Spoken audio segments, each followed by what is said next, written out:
Blood bank officer म्हणून orthopaedic surgeon हे कदाचित महाराष्ट्रातलं एकमेव हॉस्पिटल असेल की जिथे ब्लड बँकला अधिकारी कोण असतो तर ब्लड ट्रान्सफ्युजन मेडिसिन मध्ये एमडी केलेला असतो किंवा एमडी पॅथॉलॉजिस्ट असतो किंवा एमबीबीएस अधिक 5 वर्ष ब्लड बँकमध्ये अनुभव हे शासनाचे गाईडलाईन्स आहेत.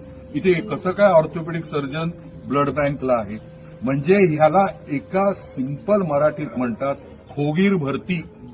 खोगीर भरती करून चांगलं हॉस्पिटल 100 बेडेड म्हणताना सब डिस्ट्रिक्ट हॉस्पिटल खोगीर भरती करून चालेल का? एवढंच आमचं म्हणणं आहे की खरं बोला आणि यासाठी प्रयत्न करा.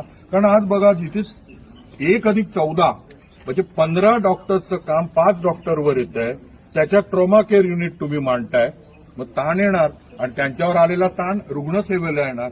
मग त्यांनीच कसं आहे की माहितीच्या अधिकाराची माहिती मिळाली गेल्या 3 महिन्यात 108 या अँब्युलन्स सर्व्हिसने 748 लोकांना सब डिस्ट्रिक्ट हॉस्पिटल सावंतवाडीतून गोवा मेडिकल कॉलेजला ट्रान्सफर करण्यात आलं. त्यातल्या अनेक ट्रान्सफर रात्री अपरात्री पहाटे करण्यात आला. किती ससे हुलपटे हो.